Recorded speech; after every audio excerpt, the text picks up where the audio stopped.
I don't even know why I decided to do this.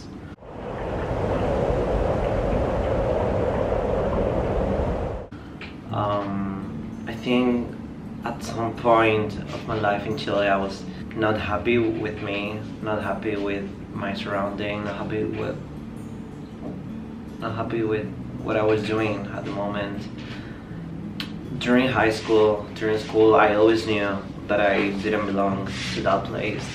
Um, it, I think I always knew that I was going to do this, and at some point, it started to being a reality rather than just a dream. So I like music. I love music, and that's what I want to do in my life.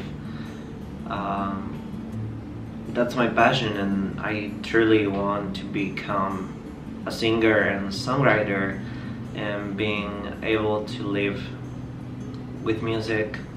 And I'm really passionate about it.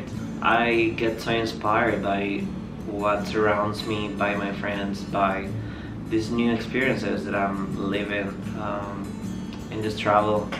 I always knew, I guess, that I was about to do this big change in my life. I remember telling my parents that when I turn 18 years old, I'm going to start living by myself, and I rent in my own apartment. And I told them that when I was like 10, 12 years old. I really always knew that it's pretty fun, isn't it? That suddenly things started working. It was always a dream to go to the Caribbean, and that's why I decided to go to the Dominican Republic as my first destination. I guess maybe it's because my parents went to the Dominican Republic once, no, twice or three times, I don't remember, but they went to a resort and I saw their pictures and it seemed everything so beautiful, and I was like, alright, I want to go to this place. It was not hard for me to leave my friends and family. I was like, for 1 year and a half I was working and working like non-stopping. I was working as a promoter, as a TV model for commercials.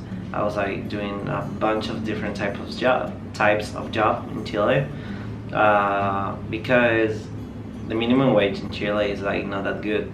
So I had to like doing stuff that average people don't do. And I think I did it well. I think I worked a lot, like I worked my ass off. It was hard, but it totally worked, and everything was for this dream of mine. So yeah, what I did, I went to the internet. I already saved money, and I was like, alright, fuck this shit. Like, I applied for a working holiday visa, and they accepted me for Canada. And then I decided that I want to go to another country to backpack around for several days before going to Canada. And that's why I decided Dominican Republic, and I bought the flight ticket, and yeah. So the last day I was with my family. I remember the last weekend we went to this lake called Bichuquén, which is in the south of Chile. It's like 4 hours, 5 hours away from the capital, Santiago. That's our spiritual place with me and my family. Like, we enjoyed so much being there. We always do camping there. I'm really into connect with nature. It was such a beautiful moment. It's crazy because I thought we were not doing that trip with my family, and I was like so sad because I really wanted. I worked for 1 year and a half without going outside of the city. So then when my family said, yeah, we're going, I was like, fuck yeah. Like, I was like really excited. And that was my last days. Then we went to the airport the next day after we returned to Santiago. And yeah, I had to say goodbye to my family, and all my family was there. well, my parents, my brother, sister, mom, dad, my aunt, my uncle, my cousins, my grandma, and it was so beautiful. And I remember seeing their faces when I had to say goodbye, and I was like, bye bye, I don't know when am I going to see you again. And it's emotional. Of course, it's my first solo travel. I decided to do this. I think I don't even decide it. Like, I honestly, it was the only way for me to travel because my friends and my family and everyone was like in another position of their lives. So I was like, okay, I'm going to do this by my own. And I started like watching several YouTubers and stuff that they encouraged me to do this solo travel and not being afraid of doing that. And I was so fucking afraid when I first got to Punta Cana. But I got there. I got to Punta Cana by my own. I remember I went to the VIP lounge because my dad has this black car where I can go inside, and I drank a lot. I ate so much sushi, and then in the airplane I was like, I passed out. Honestly, I was like, I sit down there and then I passed out, and well, alcohol. And that was pretty great for me because I hate airplanes. But yeah, and I got to Punta Cana, and well, everything was crazy at the very beginning. All the palm trees, the sky was even like light. It was like this light blue, like it's a different type of sky. I can swear it's not the same. It's so bright and the color is so intense. The people so energetic. There's conversations going on everywhere. Everyone's talking to each other, and it was like a cultural shock. I was living 19 years in Chile, and I didn't know anything about other countries, other cultures, and yeah, it went pretty good. I saw kids, 8 years old to 10 years old, riding a motorcycle. I don't even know how to ride a motorcycle. That's not fair. I saw people screaming everywhere, being super energetic at the point that you get a little bit scared of them, but it's how they are. At the very beginning you feel really intimidated by Dominicans, but then you realize that's the way they are. It's not that they're trying to harm you, it's the opposite. Like, they are always sharing this happiness about life. Even though they don't have much, they're happy, and I think we can learn a lot about that. So my first week I spent in Punta Cana. I did couch surfing, so I spent 5 nights there for free. I went to the town of Friusa. Friusa is this village of basically the workers who work in the resorts. They live there. It's cheap, it's close to the ocean. So yeah, I get to truly live the first Dominican experience.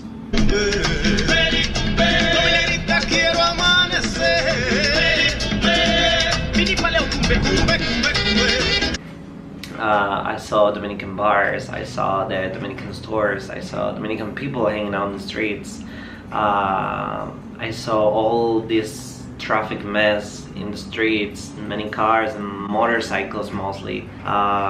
It was like so intense. I was so afraid, but at the same time it was so magical, and I don't know how to explain, but it's amazing.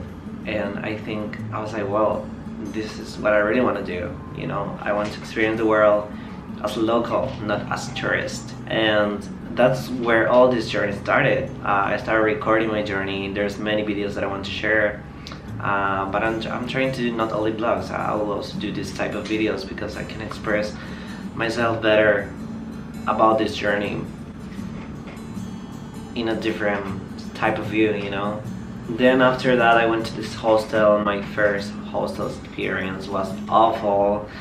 It was pretty great. I was close to the beach, but the hostel was like right above 3 bars, really loud bars, and I didn't get to sleep. Like I had my ear covers, my eye covers, and even like that, like it was so fucking loud. But it was fun. It was fun, but at the same time awful. There was no water. Um, Most of the hostels they give you free water because the water in the Dominican Republic you cannot drink it because it's like really dirty. But in this hostel they didn't have this like. But also they didn't have hot water. Well, now I think it's so stupid because after that I traveled a lot, but at that point I was feeling like that. In the other places that I went, like cold water every time, cold showers, but at the same time was great. I don't know, like your body feels better when you have a cold shower.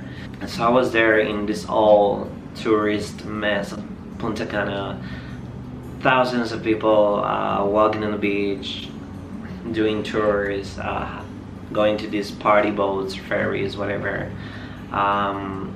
It's definitely not a place to chill, but it's a place to like enjoy and have fun. And also you can see beautiful landscapes, the moon in the ocean, in the sunsets.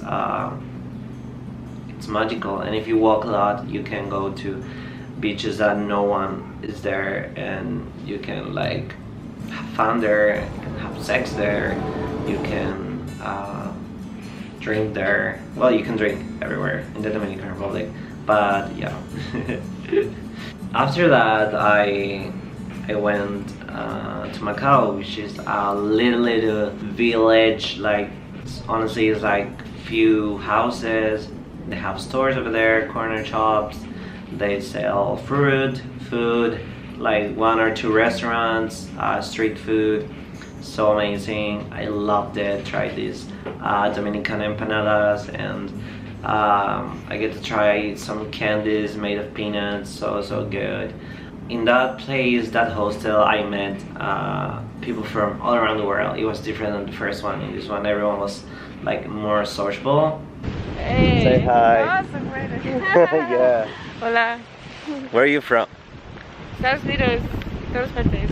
So I get to know a lot of people, and we drink together every night. We were hanging out together, going to the beach, drinking in the beach, playing some music, some bonfires. Everything was really amazing and beautiful, and like a hippie vibe. Like you get to relax and have fun at the same time. You get to experience life in a simple way without luxury. Luxury was luxury. It's what surrounds you: the nature, the animals, beaches. That's the true luxury, and we have to embrace it, right? And I did have like a bad experience when I was there. I was looking for an ATM. I took a bus. I went to an ATM, and I ended up in the police station, arrested, with things in my hands, holding my hands. And I'm going to tell that story in another video. It's so fun and so stupid, and it's, oh my gosh, never mind, that's for another video. It's a long story. And yeah, I get to know many places, and this travel to the Dominican Republic was, I learned a lot how to be by myself, how to cook my own food, how to not be afraid of taking public transportations in places that I don't know.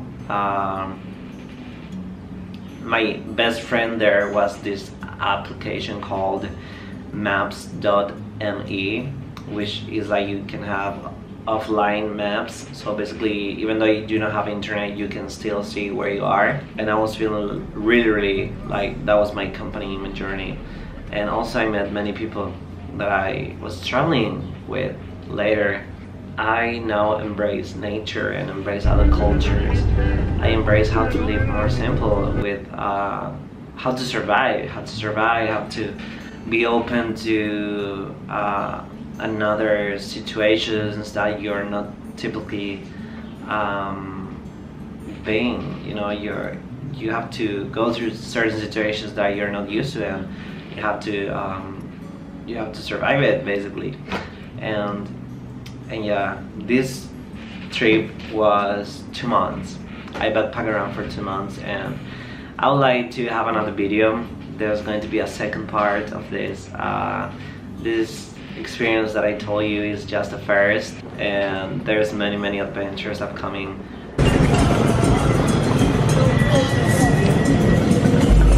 But I really wanted to do this type of video that I can share more my emotions, that maybe in the vlogs I don't show it too much. I try to be more energetic and happy, but this video is going to be more like how I felt, like how I truly felt about it. And yeah, I think that's going to be amazing. And if you want to hear the second part, please subscribe to my channel over here. You can turn on the bell so you can receive my notifications. My name is Pradich. I'm from Chile. I'm 20 years old. This is my story. My Instagram is @IamPradich, so you can follow me and see all my pictures of this adventure. This is my adventure. Please, I invite you to join this adventure. Join me to this adventure, and let's travel together. Yeah, that's all. Thank you so much for